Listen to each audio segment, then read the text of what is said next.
Hi hello friends, welcome to Lakshmi vlog and recipes. So ನಾನಿವತ್ತು veg fried rice ಹೇಗೆ ಮಾಡೋದು ಅಂತ ಹೇಳ್ಕೊಡ್ತಾ ಇದ್ದೀನಿ. ಸೊ ಮೊದಲನೇದಾಗಿ ಸ್ಟವ್ ಹಚ್ಚಿ ನಾನು ಒಂದು ಬಾಣಲಿ ಇಟ್ಕೊಂಡಿದ್ದೀನಿ. ಸೊ ಬಾಣಲಿ ಬಿಸಿ ಆದಮೇಲೆ ನಾನಿಲ್ಲಿ ಒಂದು 5 ಟೇಬಲ್ ಸ್ಪೂನ್ ಆಗೋಷ್ಟು ಆಯಿಲ್ನ ಹಾಕ್ಕೋತಾ ಇದ್ದೀನಿ.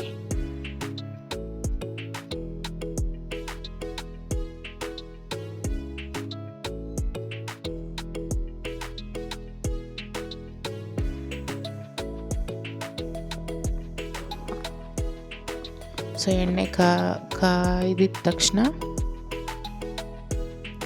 ನಾನಿಲ್ಲಿ ಸಣ್ಣದಾಗಿ ಕಟ್ ಮಾಡಿಟ್ಟಿರ್ತಕ್ಕಂಥ ಈರುಳ್ಳಿನ ಹಾಕೋತಾ ಇದ್ದೀನಿ.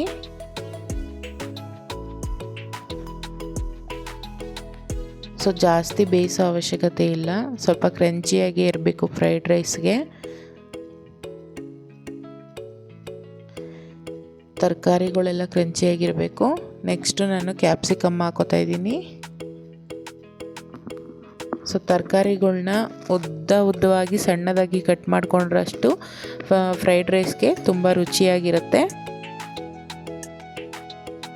ಸೊ ಅರ್ಧಂಬರ್ಧ ಬೇಯಿಸಬೇಕು, ಕ್ರಂಚಿಯಾಗಿ ಇರಬೇಕು. ನೆಕ್ಸ್ಟು ಶುಂಠಿ ಬೆಳ್ಳುಳ್ಳಿ ಪೇಸ್ಟ್ ಹಾಕ್ಕೋತಾ ಇದ್ದೀನಿ ನಾನು. 3 ಟೇಬಲ್ ಸ್ಪೂನ್ ಆಗೋಷ್ಟು ಜಿಂಜರ್ ಗಾರ್ಲಿಕ್ ಪೇಸ್ಟು ಹಾಕ್ಕೋತಾ ಇದ್ದೀನಿ. ಸೊ ಇಷ್ಟನ್ನು ಮಿಕ್ಸ್ ಮಾಡ್ತೀನಿ ಚೆನ್ನಾಗಿ.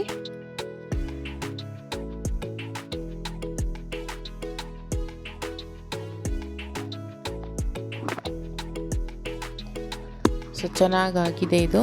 ನೆಕ್ಸ್ಟು ನಾನಿಲ್ಲಿ ಉದ್ದಾಗಿ ಕಟ್ ಮಾಡಿ ಇಟ್ಕೊಂಡಿರ್ತಕ್ಕಂಥ ಬೀನ್ಸು ಮತ್ತು ಕ್ಯಾರೆಟ್ನ ಹಾಕೋತಾ ಇದ್ದೀನಿ.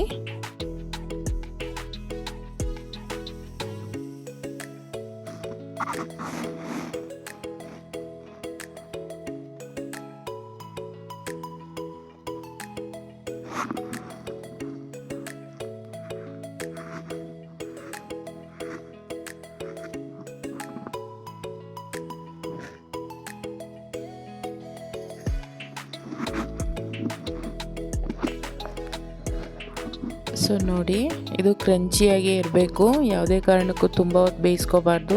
ನೆಕ್ಸ್ಟು ನಾನು ಕ್ಯಾಬೇಜನ್ನ ಹಾಕ್ಕೊತಾ ಇದ್ದೀನಿ.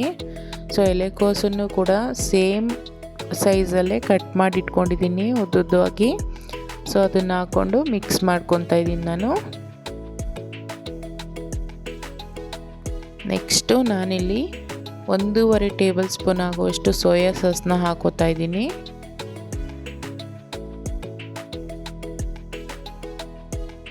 ಇದು ಮಿಕ್ಸ್ ಮಾಡೋಣ.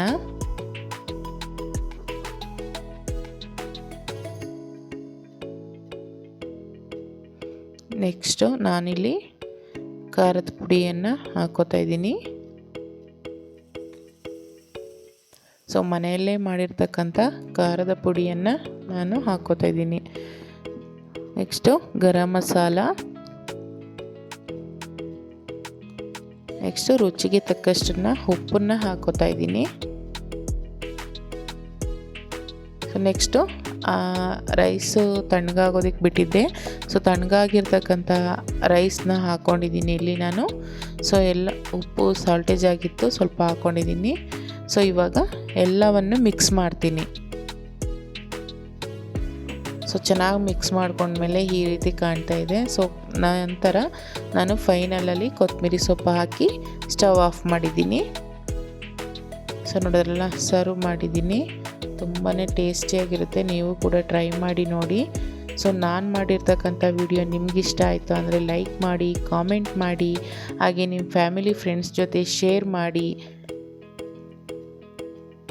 ಸಬ್ಸ್ಕ್ರೈಬ್ ಮಾಡದೆ ಯಾರೆಲ್ಲ ನನ್ನ ಚಾನಲ್ನ ನೋಡ್ತಾ ಇದ್ದೀರಾ, ಪ್ಲೀಸ್ ಸಬ್ಸ್ಕ್ರೈಬ್ ಮಾಡಿ. Thank you for watching.